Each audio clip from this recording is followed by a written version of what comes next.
أعوذ بالله من الشيطان الرجيم. بسم الله الرحمن الرحيم.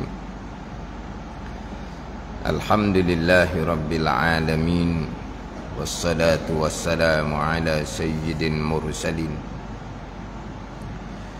وعلى آله وصحبه أجمعين.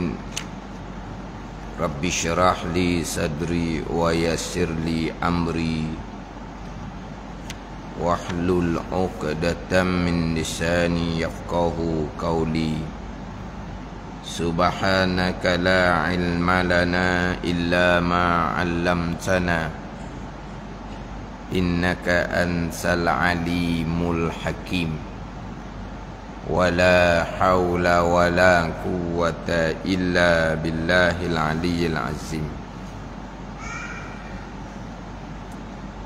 Kitab Al-Misbahul Munir. Kita Al-Misbahul Munir, muka surat 4 baris bawah sekali. Surat 4 baris bawah sekali. Qala al-muallifu rahimahullahu ta'ala wa nafa'ana bi'ulumihi amin.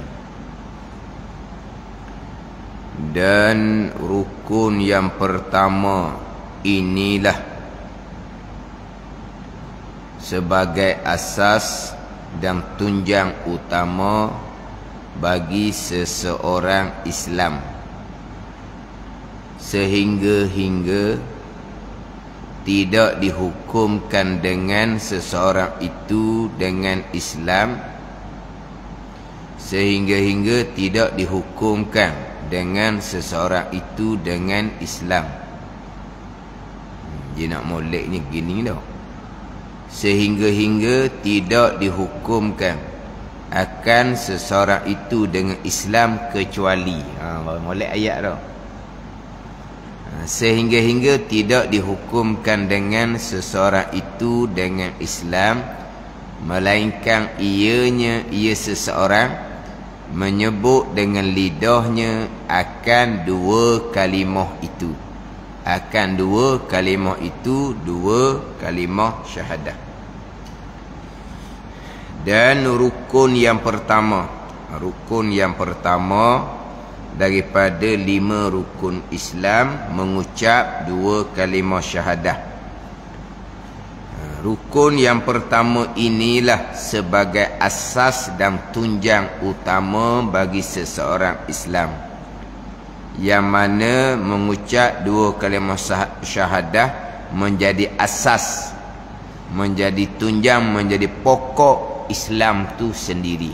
Mengucap dua kalimah syahadah sehingga tidak dihukumkan dengan seseorang itu dengan Islam, melainkan ianya tu seseorang itu menyebut dengan lidahnya akan dua kalimah itu, ini dua kalimah syahadah.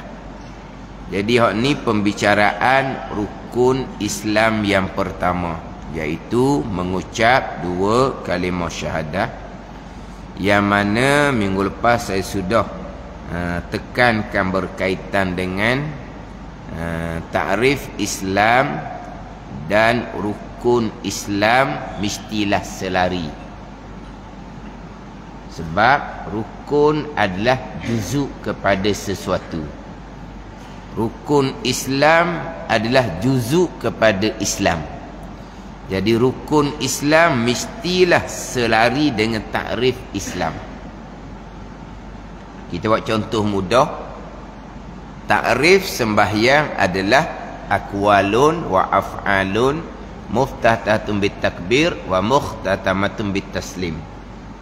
Sembahyang ni adalah bacaan-bacaan, perbuatan-perbuatan yang dimulai dengan takbir, yang disudahi dengan salam.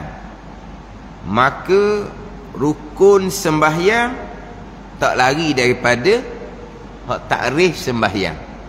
Rukun sembahyang tak lari daripada takrif sembahyang. Mana ada rukun bacaan? Sebab takrif sembahyang bacaan-bacaan.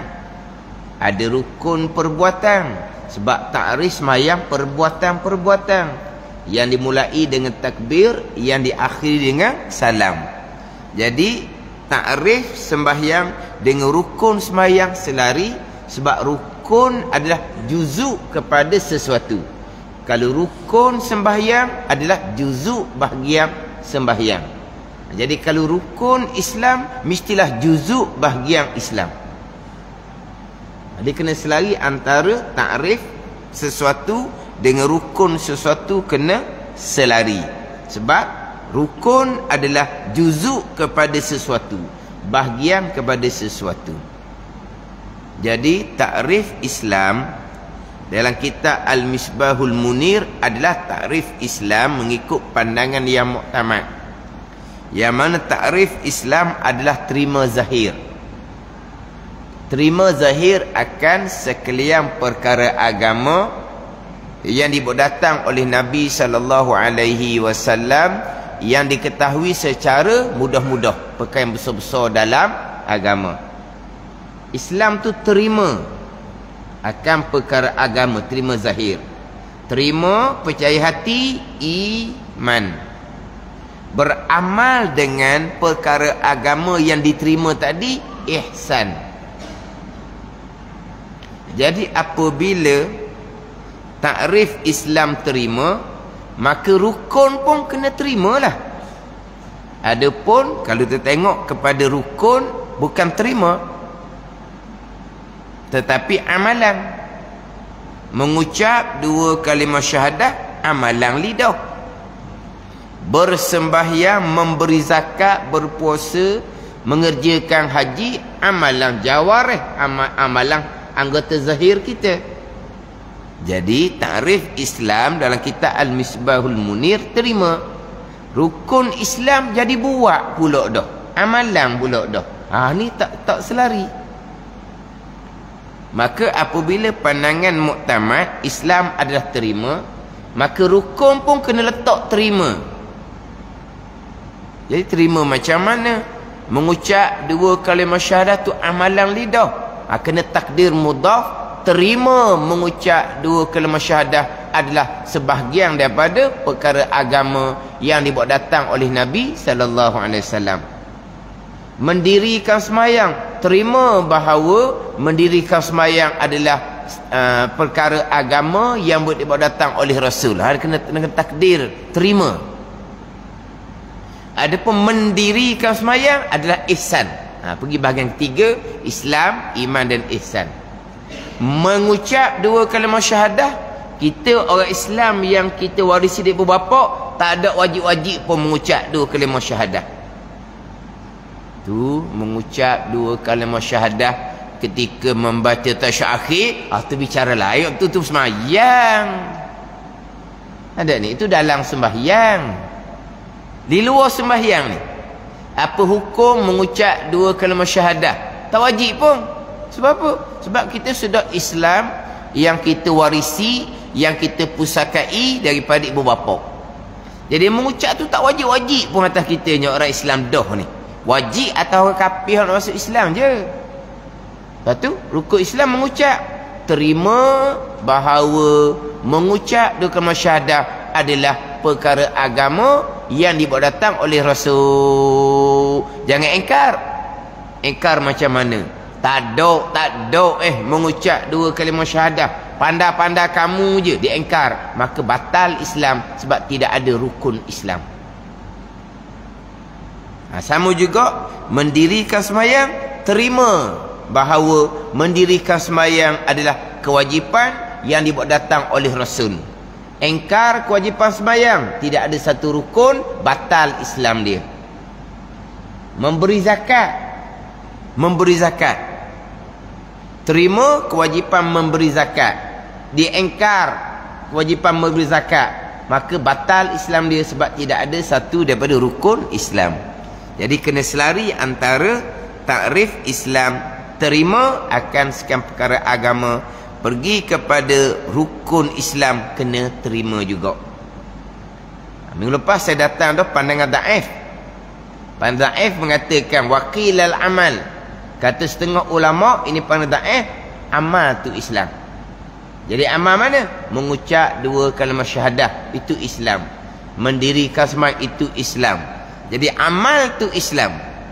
Kalau tidak beramal, batal Islam. Tak, Islam yang tidak sempurna. Kena jaga pula situ. Ada ni. Dah kalau mendirikan sembahyang rukun Islam, memberi zakat rukun Islam, kalau dia tidak mendirikan sembahyang, tidak memberi zakat, tidak ada satu rukun, tak ada satu rukun, batal Islam. Itu bukan rukun hakiki, rukun urfi, rukun pada panggilan saja. Seolah-olah seperti rukun besarnya sembahyang ni, dak sembahyang macam dak Islam. Besarnya memberi zakat, dak beri zakat macam dak Islam. Gitu je. Kena jaga pula. Kalau Islam dengan makna amal, kerja tu Islam. Tapi itu pandangan Taif. Dan kita Al-Misbahul Munir tidak. Islam bukan amal. Islam adalah terima akan sekalian perkara agama yang berdatang oleh Rasul. Jadi rukun pun kena letak terima. Baru selari antara takrifan Islam dengan rukun Islam. Jadi rukun Islam yang pertama, mengucap 2 kalimah syahadah. Terima bahawa mengucap 2 kalimah syahadah adalah perkara agama yang dibawa datang oleh Rasul. Dan rukun yang pertama inilah sebagai asas dan tunjang utama bagi seseorang Islam. Rukun asas tunjang adalah mengucap 2 kalimah syahadah. Sehingga tidak dihukumkan dengan seseorang itu dengan Islam kecuali ianya menyebut dengan lidahnya akan 2 kalimah itu, 2 kalimah syahadah. Seseorang mana ni? Seseorang yang kafir. Yang nak masuk Islam, dia kena mengucap 2 kalimah syahadah. Tetapi orang-orang yang sudah Islam 2 ibu bapaknya, tidak wajib lagi mereka itu menyebut 2 kalimah itu, kerana memadai dengan menurut jua. Apa makna menurut? Taba'an li abawai. Menurut. Apa makna menurut? Ibu ayah Islam, dia turut Islam. Tak wajib mengucap 2 kalimah syahadah. Memadai dengan menurut jua. Menurut dengan mana apa? Turut jadi Islam kerana mak ayah Islam. Itu menurut. Wajib tak mengucap 2 kalimah syahadah? Tak wajib. Yang wajib mengucap 2 kalimah syahadah adalah orang kafir yang nak masuk Islam. Tapi kita kena faham, mengucap 2 kalimah syahadah ni adalah menjadi asas tunjang kepada Islam itu sendiri. Orang Islam, orang yang ada 2 kalimah syahadah. Orang yang batal Islam, kita sebut batal 2 kalimah syahadah. Batal Islam, kita kata batal syahadah. Batal syahadah tu batal Islam. Jadi Islam dengan syahadah tu hak tula jadinya. Dan batal Islam disebut sebagai batal syahadah. Jadi batal Islam ialah batal syahadah. Sebab apa? Syahadah tu menjadi rukun asas kepada Islam. Jadi batal Islam, batal syahadah. Sebab apakah pengertian 2 kalimah syahadah? Apakah maksud daripada penyaksian kita bahawa tiada Tuhan melainkan Allah? Apakah maksud penyaksian kita bahawa Nabi Muhammad adalah utusan Allah? Apa maksud dia? Yang mana sehinggakan mengucap 2 kalimah syahadah menjadi asas ataupun tunjang kepada Islam tu sendiri, sehingga orang kafir nak masuk Islam dia wajib kena mengucap 2 kalimah syahadah. Kenapa Islam itu menjadi asas dan tunjang? Sehingga kan rukun-rukun Islam yang lain, sembahyang, zakat, puasa, haji, dipanggil untuk dipanggil apa? Asal Islam, umbi Islam adalah 2 kalimah syahadah. 2 kalimah syahadah. Yang mana rukun Islam yang keempat sampai rukun Islam yang kedua sampai kelima, 4 rukun Islam adalah untuk menerangkan kesempurnaan dan untuk menzahirkan syiar Islam, yang mana asas kepada Islam adalah 2 kalimah syahadah.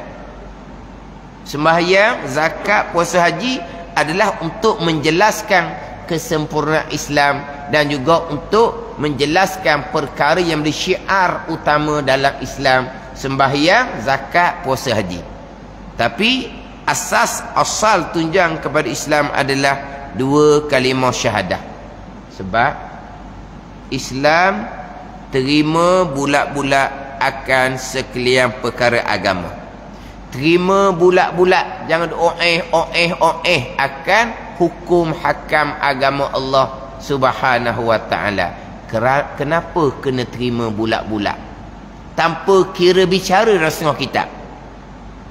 Terima bulat-bulat tanpa kira bicara dalam kitab Pati Paridah. Kenapa tanpa kira bicara? Sebab kita balik kepada syahadah. Penyaksian kita bahawa tiada Tuhan melainkan Allah. Penyaksian kita bahawa tiada Tuhan melainkan Allah. Apabila tiada Tuhan melainkan Allah, Allah menetapkan satu-satu hukum. Apakah sikap kita?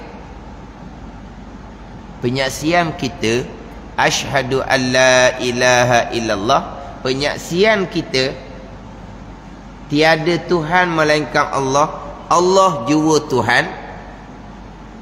Apabila Allah jua Tuhan menetapkan satu-satu hukum agama dalam Al-Quranul Karim, apakah sikap kita yang kita menyaksikan bahawa Allah jua Tuhan? Apakah sikap kita apabila Allah jua Tuhan menetapkan satu-satu hukum agama di dalam Al-Quranul Karim? Sikap kitanya terima bulat-bulat tanpa kira bicara, sebab Allah jua Tuhan. Macam mana? Compare tak? Ada compare? Compare ke apa? Selari tak? Selaras tak? Join tak? Kau enggak? Compare tu kenapa compare? Banding. Compare tu banding. Kalau kata sama, Islam tu syahadah, syahadah tu Islam. Apa? Boleh kau compare tau. Maknanya selari. Islam terima bulat-bulat akan segala hukum hakam agama Allah. Kenapa? Kerana kita menyaksikan Allah jua Tuhan. Bila kita menyaksikan Allah jua Tuhan, kita akan terima bulat-bulat segala perkara agama yang datang daripada Allah, yang Allah jua Tuhan. Jadi tak? Ini kedudukan 2 kalimah syahadah. Lainlah kalau Tuhan ada 2-3. Tuhan ada 2-3. Satu Tuhan menetapkan satu hukum, tak perlu kita terima bulat-bulat. Kita kena tengok pula hukum Tuhan yang kedua, hukum Tuhan yang ketiga, mana hok kita rasa sedap dengan kita. Kalau ada 2-3 Tuhan, ke macam mana? Bila ada 2-3 Tuhan, satu Tuhan menetapkan satu hukum, satu Tuhan perkara yang sama, hukum yang berbeza. Satu Tuhan yang lain perkara sama, hukum yang berbeza. Tak perlu kita terima bulat-bulat. Kita tengok dululah mana hukum antara 2-3 Tuhan ni yang kita rasa sedap dengan kita. Mana kita ada pilihan. Sebab Tuhan ada 2-3. Tapi penyaksian kita, Allah jua Tuhan. Lepas tu kita ada pilihan. Sebab tu Muslim orang yang tiada pilihan. Muslim orang yang serah diri. Kenapa kita serah diri?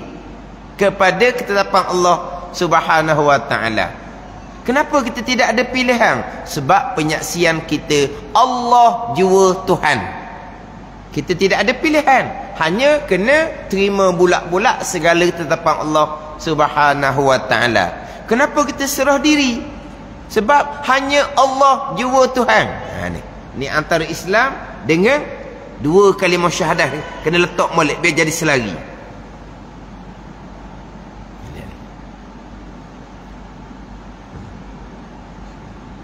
Kita buat bandingan ginilah. Buat bandingan lah. Tempat kerja kita tu dia je boh, segala-gala dia. Kita nak ikut mana? Kita nak tak boleh, tak ada pilihan kitanya, kena ikut kata dia. Dia kata gitu-gitulah kitanya. Sebab apa? Dia je seorang boh. Makna kilang tu hak dia, dia tuang dia. Kita nak ikut mana? Boleh tak boleh. Lepas tu kalau kita tak boleh nak terima, kita keluar daripada kilang dia tu, kita cari tempat lain. Selagi kita duduk dalam tu, kita tak ada pilihan. Kita kena terima apa yang ditetapkan oleh dia, sebab dia tuan punya. Tak boleh nak turut, kita keluar daripada kilang tu. Sama juga Allah jua Tuhan, kita tak ada pilihan. Kita kena terima bulat-bulat. Melainkan kita kena keluar daripada bumi langit Allah Ta'ala ni. Barulah kita boleh buat sesuka hati kita. Keluar daripada langit dan bumi Tuhan. Keluar. Barulah kita boleh buat sesuka hati kita. Selagi kita duduk di bumi Allah, berenang di bawah langit Allah, Allah jua Tuhan, kena terima bulat-bulat. Kena faham molek. Kena faham molek ni bab Islam, bab syahadah, bab penyaksian kita Allah jua Tuhan ni.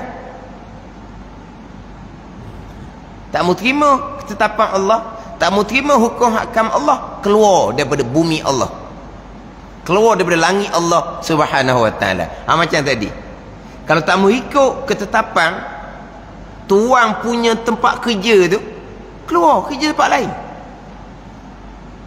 Tak ada dah cari tempat lain, susah zaman sekarang ni. Nak keluar dekat kerja tu gok, silat gaya, tak makan nak bining, tak boleh keluar. Kena turut je lah. Dia tuan punya, dia satu-satunya ketua dalam tu, tak ada pilihan. Tu bandingan. Tapi kalau tempat tu besar, ada 2-3 ketua, 2-3 apa? Orang panggil apa? Kita tak boleh nak turut satu ketua, kita minta keluar daripada dia, kita turut ketua yang kedua, ketua yang ketiga. Kita ada pilihan. Dan kita tak ada nak turut dia, kenapa kita nak memaksa diri? Kita pergi turut ketua yang lain. Kita minta dengan orang atas, kita tak mau duduk di satu ketua, sebab tak boleh kita dengan dia, kita nak turut ketua lain. Tak ada. Sebab ada 2-3 ketua, kita ada pilihan. Sekarang ni kita hanya ada Allah Ta'ala jua Tuhan, la ilaha illallah. Kok mana kita? Tak ada. Terima bulat-bulat akan segala ketetapan Allah Subhanahu wa ta'ala. Sebab Allah jua Tuhan, langit bumi milik Allah Subhanahu wa ta'ala. Alhamdulillahi rabbil alamin. Allah Rabb, Allah Tuan bagi segala-galanya. Apa ketetapan Tuan, kita kena terima bulat-bulat, sebab hanya Allah jua sebagai Tuhan kita yang menjadi Tuan kepada sekalian perkara. Ni biar kita kena faham kok. Kita sebagai orang Islam ni apa makna dia?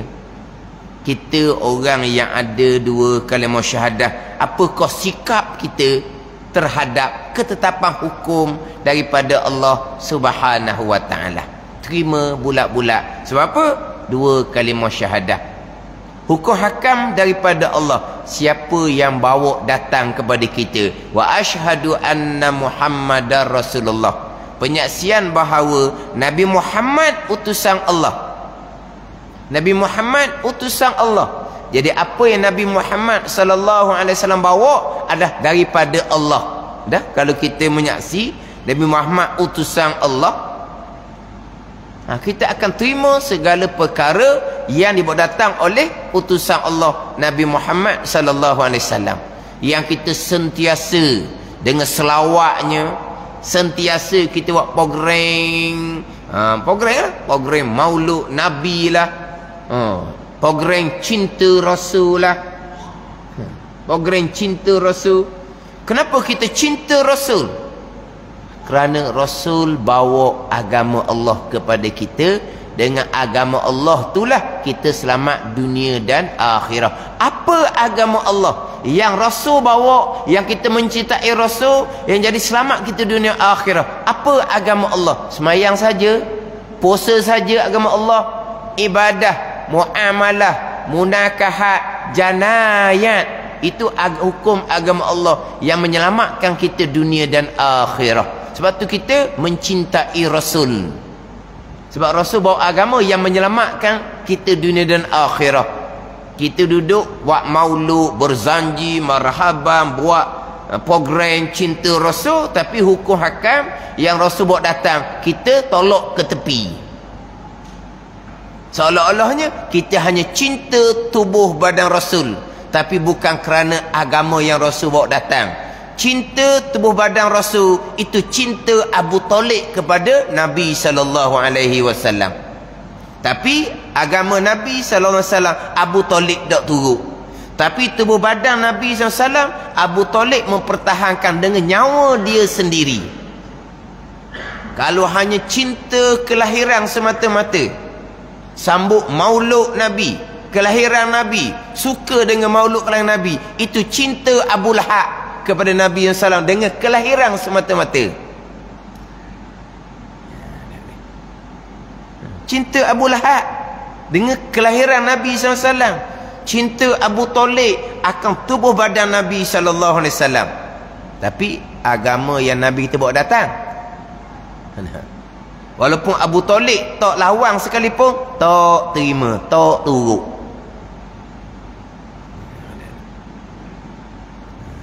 Waktu kena faham lah, kena faham bab Islam. Kita sebagai orang Muslim, kita kena faham pengertian dua kalimah syahadah. Penyaksian kita tiada Tuhan melainkan Allah, Allah jua Tuhan, terima segala tetapan Allah Subhanahu wa taala. Terima saja pelaksanaan, wajib kita memperjuangkan pelaksanaan. Pelaksanaan pergi pada ihsan. Pelaksanaan pergi pada ihsan. Terima zahir. Percaya hati pergi kepada iman. Itu percaya hati akan Allah, percaya hati akan Allah dan percaya hati akan Rasul. Itu pergi kepada iman. Yang mana mengucap dua kalimah syahadah menjadi rukun asas kepada Islam. Beriman kepada Allah, beriman kepada Rasul, aqaidul iman yang 50 menjadi asas kepada rukun iman daripada 6 rukun iman. Beriman dengan Allah, beriman dengan Rasul, beriman dengan aqaidul iman yang 50 yang berkait dengan sifat Allah, sifat Rasul, sifat wajib, sifat harus, sifat mustahil. Aqaidul iman yang 50 itu terkandung di bawah beriman dengan Allah dan Rasul. Beriman dengan Allah dan Rasul terkandung di bawah dua kalimah syahadah. Jadi aqaidul iman terkandung di bawah dua kalimah syahadah. Walhal iman, aqaidul iman yang 50 bicara iman, dua kalimah syahadah bicara Islam. Islam dan iman tak cerah tanggah. Tapi secara zahir Islam, dua kalimah syahadah pergi kepada iman, aqaidul iman yang 50 beriman dengan Allah dan beriman dengan Rasul. Selesai aqaidul iman yang 50 dan kita Al-Misbahul Munir, barulah pergi kepada malaikat, kitab dan hari kesudahan. Sama dengan kitab Faridatul Faraid. Selesai aqaidul iman yang 50, sifat Allah, sifat Rasul. Aqaidul iman 50 ni terkandung di bawah dua kalimah syahadah, rukun asas kepada Islam. Selesai di situ barulah pergi pada malaikat, kitab dan hari kesudahan, hari kiamat. Itu susunan agama kita, Islam dan juga iman. Asas kepada Islam dua kalimah syahadah, terima bulat-bulat segala tentang agama Allah. Asas pada iman, aqaidul iman yang 50, hati percaya sepenuhnya akan sekalian perkara agama yang datang oleh Rasul.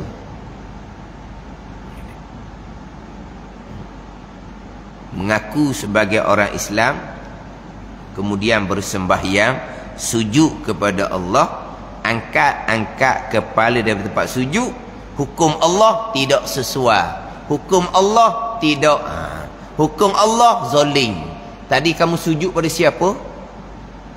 Ini orang jahil yang tidak ada dua kalimah syahadah, orang jahil yang tidak mengenal Allah Subhanahu wa taala, sujud hanya lakonan sahaja. Itu bukan sujud yang sebenar. Orang yang sembahyang, orang yang kuat dua kalimah syahadah. Sebab tu disujud kepada Allah Subhanahu wa taala. Sebab itulah kita ahli sunnah wal jamaah, kita tidak boleh mengkafirkan orang yang sembahyang. Kita ahli sunnah jamaah tidak boleh mengkafirkan orang yang satu kiblah dengan kita. Tidak boleh dikafirkan orang yang bersembahyang yang satu kiblah dengan kita. Sebab apa?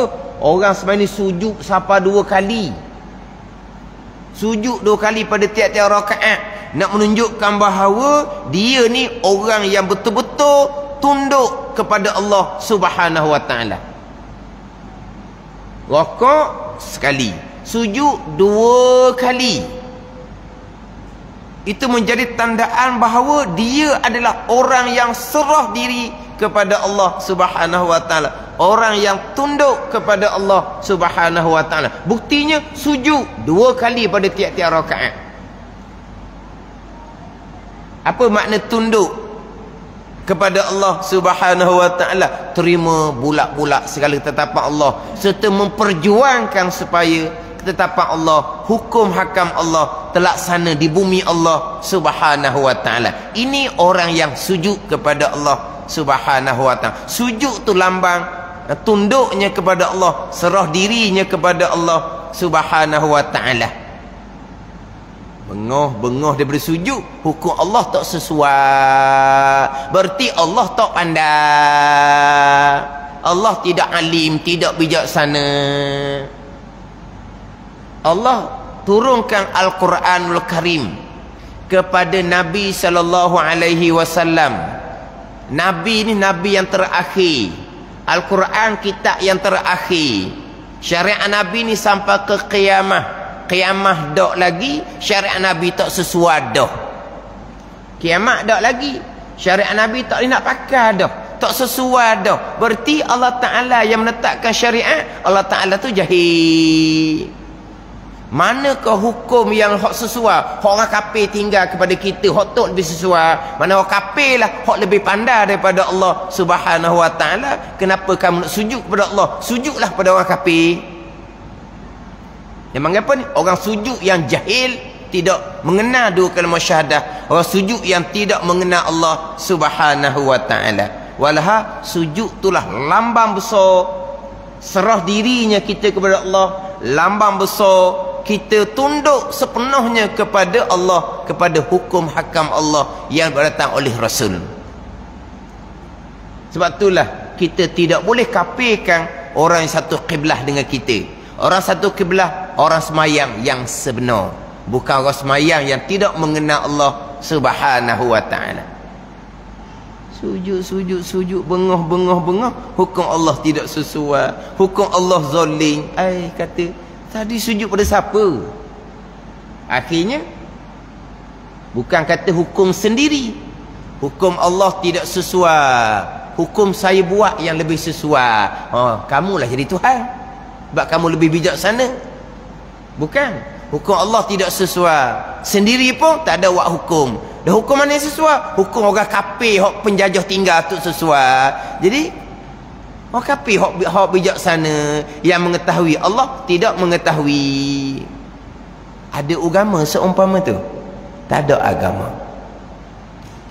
Tak ada agama. Islam di mana? Syahadah di mana? Belum nak bicara bab iman, aqaidul iman tu di mana? Islam di mana? Tak ada ni. Rukun Islam di mana? Sembahyang di mana? Jahilnya dengan agama Allah Subhanahu wa taala. Itulah cara penjajah untuk memalingkan orang Islam daripada agama Allah Subhanahu wa taala. Penjajah berpengalaman untuk memaksa orang Islam keluar daripada Islam. Orang Islam sanggup mati. Akhirnya dia tidak memaksa orang Islam keluar daripada Islam, tetapi dia menanamkan racun penjajah untuk memalingkan kepercayaan kita kepada agama Allah Subhanahu wa taala. Akhirnya bersembahyang, sujud, tapi tidak percaya pada agama Allah Subhanahu wa taala. Akhirnya berpuasa, sanggup tahan lapar 1 hari, tapi tidak percaya kepada hukum hakam Allah Subhanahu wa taala. Akhirnya ke Mekah, habis duit belah-belah ribu, puluh-puluh ribu, tapi tidak percaya kepada agama Allah Subhanahu wa taala. Inilah penjajah. Penjajah oriental ini dipandang macam mana cara nak mengeluarkan orang Islam daripada agama Allah. Keluar jadi murtad terang-terang, orang Islam tak sanggup. Tapi keluar dengan bahawa tidak percaya kepada agama Allah Subhanahu wa taala, walaupun bersembahyang, berpuasa di Mekah sekalipun. Itu bicara dahulu. Sebab kita dijajah lama. Kemudian kita ni pula terima Islam kemudian sangat-sangat. Kita terima Islam kemudian sangat-sangat. Kita terima Islam bukan daripada sahabat, bukan daripada tabi'in. Kita hanya terima Islam daripada pedagang-pedagang. Mana Islam yang kita terima tu Islam yang agak bertambah nipis. Kemudian dijajah pula oleh orang kafir ratus-ratus tahun. Jadi kita tak kenal agama kita sendiri.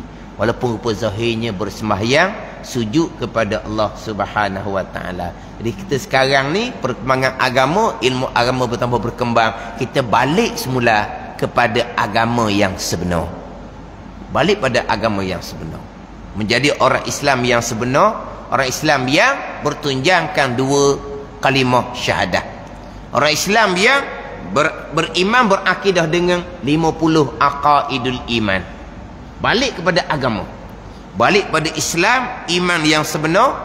Kita memperjuangkan ihsan, pelaksanaan pengabdian diri kita kepada Allah dengan bahawa pelaksanaan segala hukum hakam Allah Subhanahu wa taala di bumi Allah Subhanahu wa taala. Balik pada agama yang sebenar, merangkumi Islam, iman dan ihsan. Tapi kalau Islam pun tak lulu, tak ada ihsan. Islam, iman disempurnakan dengan ihsan. Ambil faham boleh dalam kitab. Kita mengaji nak jadi orang beragama. Orang beragama yang sebenar. Bukan orang beragama yang ikut neraca orang kafir. Bukan. Itu bukan agama yang sebenar. Mana dahulu tu jauhnya lah daripada agama. Hukum-hukum hakam agama Allah ni jadi barang permainan sahaja, di sebuah percakapan. Cuma alhamdulillah sekarang ni percakapan tu tak ada dah, pelik-pelik. Lepas tu pergi kepada perjuangan untuk pelaksanaan. Perjuangan untuk pelaksanaan. Perjuangan siapa? Perjuangan orang Islam. Bukan kamu, bukan kami, bukan mung, bukan aku, bukan. Perjuangan orang Islam. Kenapa kamu tidak perjuang? Bukan kamu, bukan kami, semua orang. Tak ada perjuangan pok mana-mana, tak ada. Kumpulan mana-mana, tak ada. Perjuangan kumpulan orang Islam. Memperjuangkan agama Allah tertegak. Tak ada ni. Bukan kamu, dah kamu nak sangat, tak nak sangat. Selagi kita duduk di bumi Allah, kita kena perjuangkan hukum agama Allah Subhanahu wa ta'ala. Itu saja. Itu kewajipan kita, memperjuangkan agama yang syumul. Agama dalam diri, agama dalam keluarga, agama dalam masyarakat, agama dalam negara. Itu semua kewajipan kita. Ini semua jangan kita tinggalkan. Jangan kita ambil sekerat-sekerat. Kita hanya nak memperjuangkan agama di dalam keluarga, negara tak peduli. Itu bukan orang memperjuangkan agama yang sebenar. Itu bukan syumul. Nak berjuang untuk agama Allah tertegak dalam negara. Agama Allah dalam diri, agama Allah dalam keluarga. Diri pun fardu ain tak belajar, nak menegakkan agama Allah dalam negara. Memperjuangkan agama dalam diri kita macam mana? Fardu ain akidah kita macam mana? Ni dalam diri kita, dalam diri keluarga kita macam mana? Mana kena berjuang seiring. Dalam diri, dalam keluarga, masyarakat, negara kena seiring.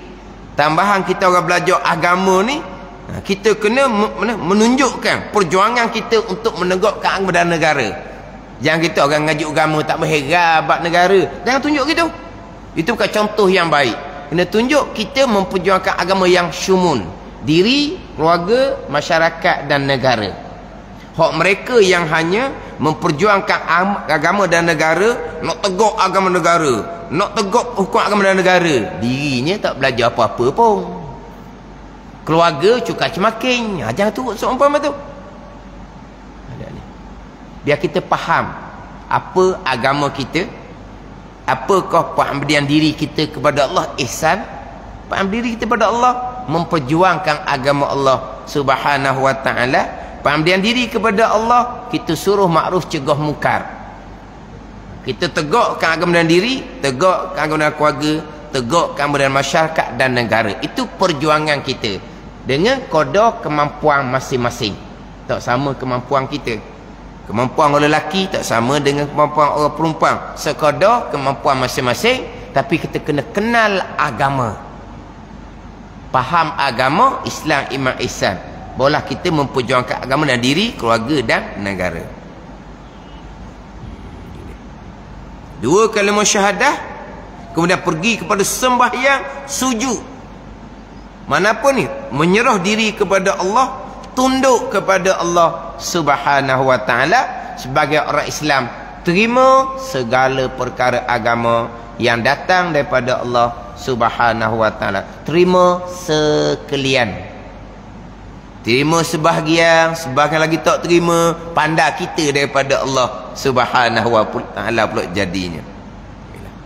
Jadi faham apakah kedudukan dua kalimah syahadah yang menjadi asas tunjang bagi seseorang Islam, sehingga tidak dihukumkan dengan seseorang itu dengan Islam kecuali ianya seseorang dan menyebut dengan lidahnya akan dua kalimah syahadah itu.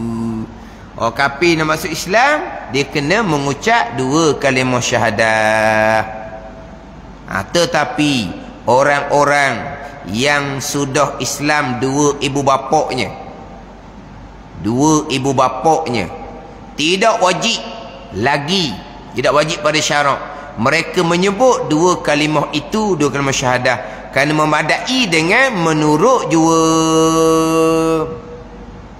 menurut taba'an li abawai, menurut jua, menurut ibu dan bapa.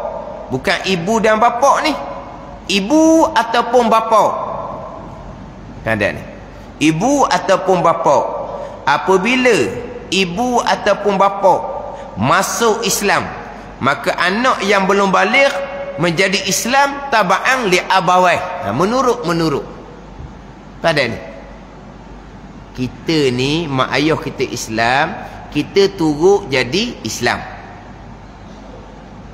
Kalaulah mak ayah tu bukan Islam, kemudian mak ayah tu masuk Islam, maka anak yang belum baligh menjadi Islam automatik menurut ibu bapa dia yang sudah masuk Islam, tanpa perlu anak yang belum baligh tadi mengucap dua kalimah syahadah.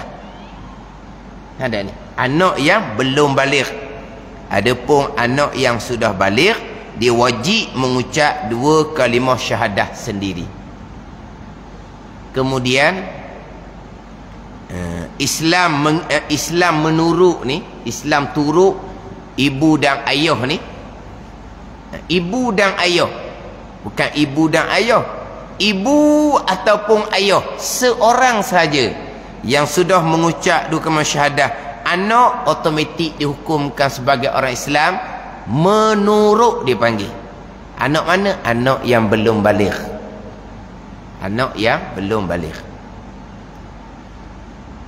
Yang mana kadang-kadang kan bila mak ayah masuk Islam, dia akan bawa anak yang belum baligh mengucap juga. Tak apalah mengucap juga, tapi tak syarat mengucap pun. Ibu bapa, bukan ibu dan bapa, ibu ataupun bapa. Kalau kedua-dua mengucap dua kalimah syahadah, okeylah. Kalau seorang saja, ibu ataupun bapa, automatik anak tu menurut turut jadi Islam. Ini hukum agama. Tapi dalam hukum negara dia lain. Hukum negara, anak mengikut agama asal ketika ibu bapaknya berkahwin. Itu hukum negara. Itu hukum penjajah. Anak menurut agama asal ibu bapa pada masa ibu bapa berkahwin. Ada ni. Nak ubah balik agama anak daripada agama yang lain, daripada agama ketika ibu bapa berkahwin, syaratnya dapat persetujuan kedua-dua. Bukan seorang. Kedua-dua. Ada? Kedua-dua. Kedua-dua tu bersetuju. Anaknya tukar agama daripada agama asal pada masa ibu bapa dia berkahwin pada agama lain. Syarat persetujuan kedua-dua. Persetujuan sebelah pihak, ayah sahaja, ibu tidak, ibu sahaja, ayah tidak. Itu tidak sah dari segi hukum negara. Hukum penjajah. Merdeka 60 tahun dah. Tapi itulah hukum negara. Ni hak timbul konflik agama ni. Bila ayah sahaja Islam ataupun mak sahaja Islam, sebaliknya pasangan kekal agama asal, timbullah rebut anak apa semua, dibawa lari apa semua, menjadi satu kesalahan, diburu oleh polis sebab buat lari. Buat lari kenapa? Untuk selamat agama anak dia. Undang-undang tidak melindungi. Ada ni.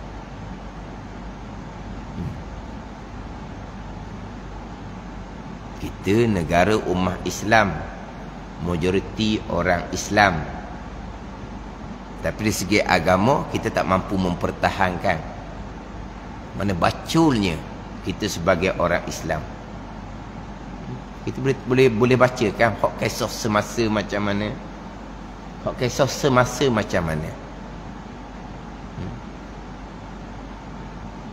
Bila berjaya sahaja mengikut undang-undang negara, anak tadi itu dia menzahirkan kekafiran dia.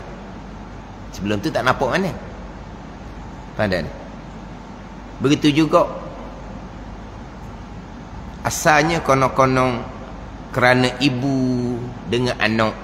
Jangan kita menzalimi ibu, memisahkan ibu daripada anak. Bayangkan kita sebagai ibu terpisah daripada anak jadi macam mana. Walaupun ibu tu asal tak peduli anak pun, tak peduli pun, tapi ibu tu sudah dipengaruhi oleh gerombolan hak kafir tu, yang duduk di negara umat Islam, yang bersikap dengan menzahirkan kekafiran. Kafir itu kafir, tak menzahir dah, menzahirkan dia tu tak suka pada agama Allah Subhanahu wa ta'ala. Memang dia tak suka, tapi dia jadi nak lawan akan hukum agama Allah. Anti, tunjuk anti. Tapi orang kafir memang anti, benci pada agama Allah, tapi dia tunjuk. Jadi hak ibu, hak asal tak peduli itu, jadi memperjuangkan hak dia sebagai atas nama ibu, bukan kerana agama, kerana ibu. Lakonnya kalau terpaksa masuk Islam, ibu sanggup masuk Islam, janji dapat dengan anak. Mana apa? Kerana ibu dengan anak, bukan kerana agama. Dapat je anak kepada dia, nak naik mahkamah kembali, nak batalkan balik hak keislaman anak dia yang diislamkan oleh ayah sebelah pihak. Nampak? Siapa di belakang mereka? Orang-orang kafir yang di negara mereka, satu bangsa kafir dengan mereka. Macam mana mereka buat kepada ummah Islam? Macam mana mereka buat kepada ummah Islam di negara mereka yang agama bangsa yang sama dengan mereka? Macam mana mereka buat pada umat Islam di negara mereka? Mereka duduk di tempat kita amang damai, dapat menikmati apa-apa nikmat negara kitanya, sampai masa ditunjuk belang mereka. Tapi orang Islamnya macam mana? Orang Islam berpecah-pecah. Akhirnya orang kafir menguasai. Itu berkait dengan akidah. Ni dok ni orang Islam segi mempertahankan. Ini bukan akidah, bukan agama. Ini kita nak memperjuangkan hak ibu dengan anak macam mana. Ni bukan kerana agama, ni ibu dengan anak. Cuba kita tengok kemudian macam mana. Siapa di belakang mereka? Siapa di belakang mereka? Dan orang di belakang mereka ni pernah diberi peluang untuk menerajui negara kita. Macam mana sikap mereka pada agama kita? Pandai ni. Tapi masih lagi ada orang Islam yang menjadi balaci kepada golongan ni. Orang Islam menjadi pok turuk pada golongan ni. Apa yang dimakan wallahu alam lah. Maka apa yang menunjukkan macam mana belang dia. Hukum agama tidak. Apabila ayah ataupun ibu mengucap dua kalimah syahadah, anak yang belum baligh automatik dihukumkan sebagai orang Islam menurut, dia panggil. Menurut jua. Menurut jua. Mana? Automatik menjadi Islam. Anak yang belum baligh apabila ibu dan ayah ataupun ibu seorang ataupun ayah seorang masuk Islam, anak yang belum baligh dihukum sebagai Islam tabaan li abawah, ikut pada ibu dan ayah ataupun ikut ibu ataupun ikut ayah yang sudah menjadi Islam.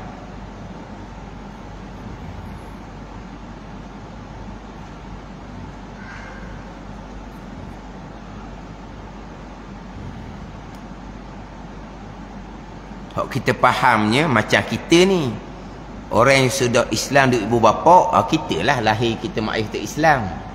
Dia sama je. Hak anak belum baligh yang ibu bapanya Islam, tidak wajib lagi mereka itu menyebut dua kalimah itu. Tak wajib lagi mengucap dua kalimah syahadah kerana memadai dengan huruf jua. Apabila ibu ayah tu Islam, Islam asal ke Islam mengucap dua kalimah syahadah kemudian. Dia gitu. Jadi kalau masuk Islam ibu ataupun ayah, anak yang belum baligh tidak menurut. Anak yang belum baligh tidak menurut jadi orang Islam, dia wajib kena mengucap sendiri untuk menjadi orang Islam, tidak menurut. Yang menurut Islam ibu bapa, Islam ibu atau Islam bapa adalah anak yang belum baligh. Jadi anak yang Islam mengikut ibu bapa, anak yang Islam mempusakai Islam ibu bapa, tidak wajib lagi mereka itu mengucap dengan dua kalimah itu. Dan berkata setengah ulama, wajib juga berkata di dalam seumur hidupnya sekali, supaya lepas tuntutan Allah Ta'ala.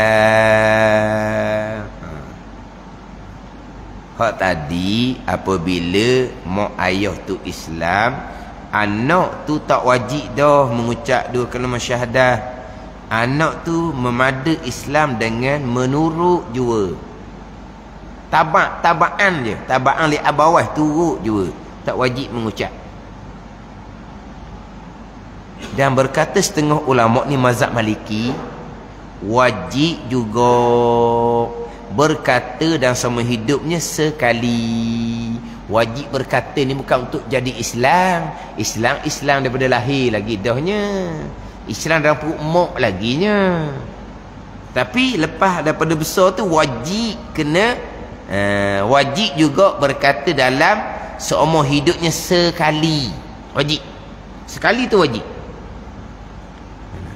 Supaya lepas tuntutan Allah Ta'ala. Ni di luar ibadat ni. Memang kita wajib mengucap dua kalimah syahadah. Kan kita orang semayang kan ada dua kalimah syahadah dalam tasyahud awal, tasyahud akhir. Tasyahud awal tu tak wajib lah, itu sunat abad.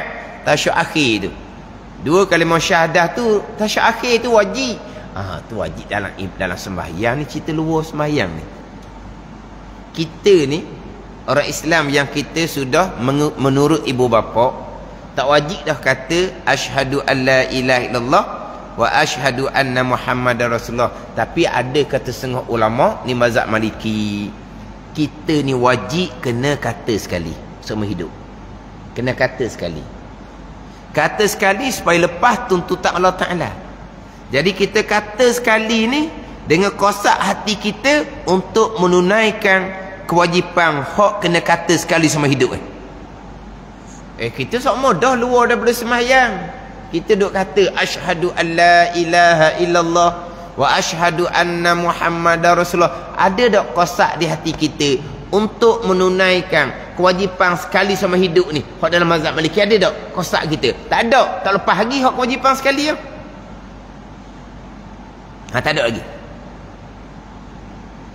Kewajipan sekali kena kata sama hidup ni mazhab Maliki. Mazhab Syafi'i pun ada juga.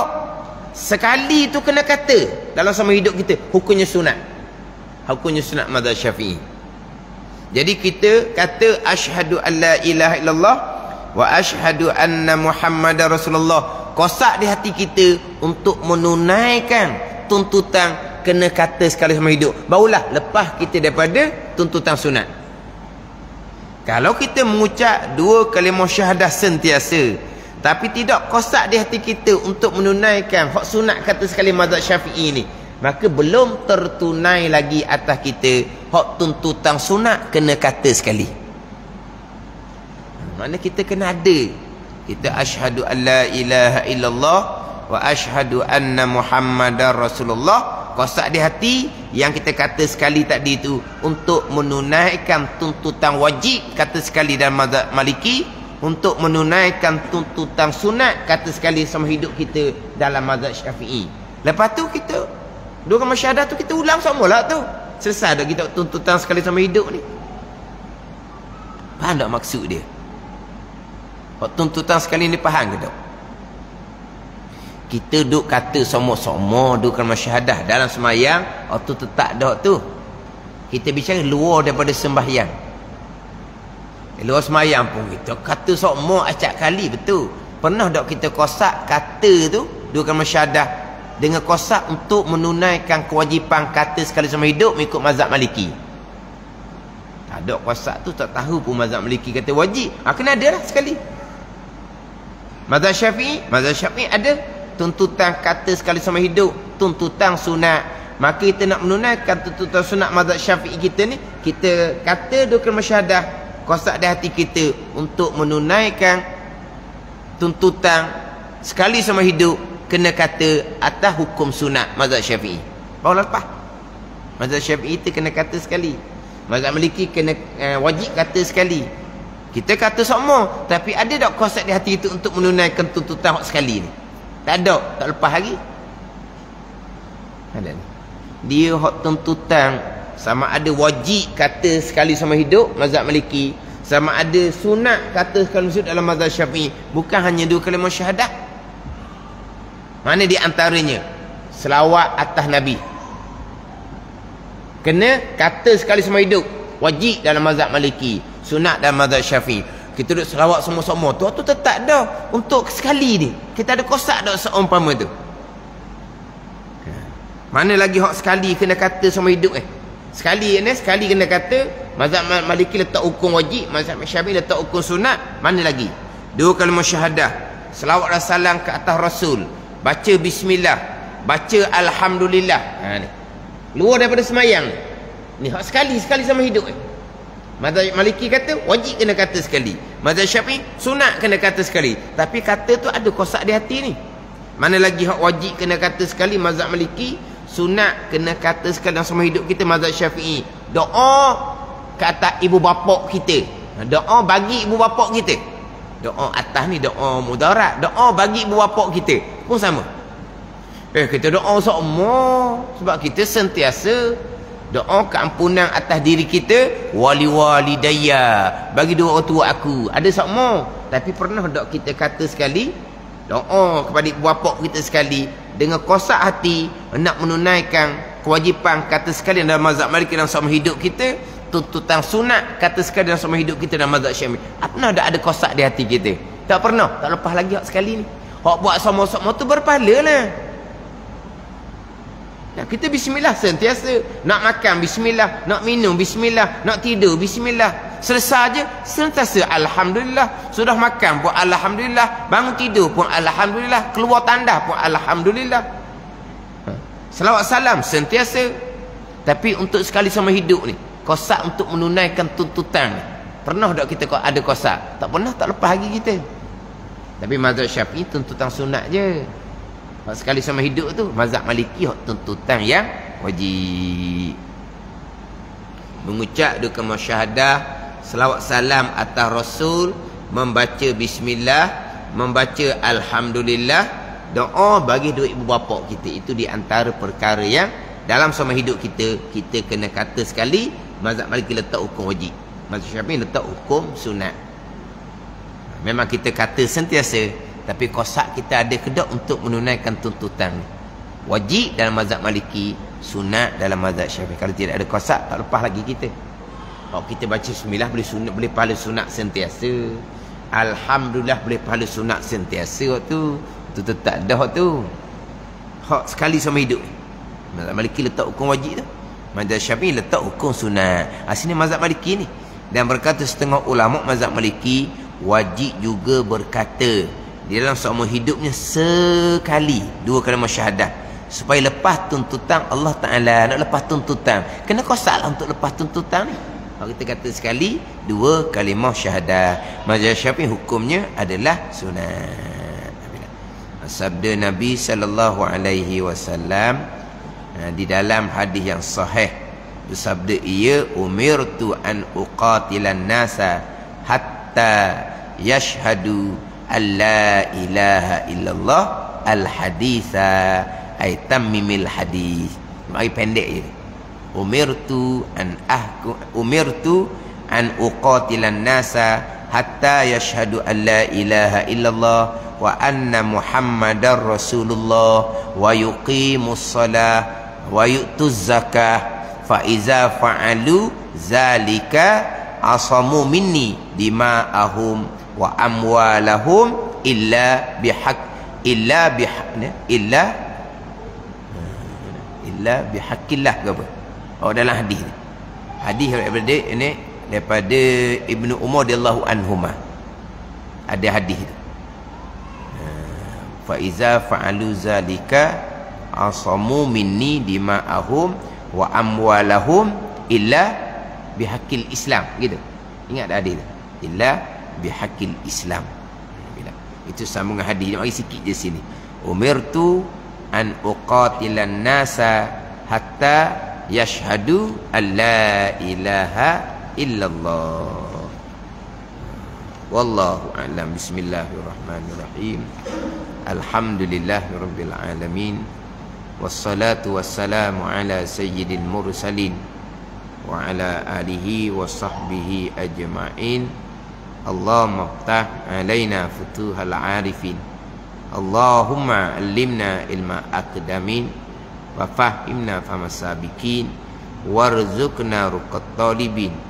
Allahumma zidna ilman wa alhiqna bis salihin.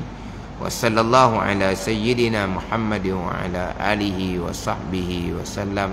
Walhamdulillahi rabbil alamin.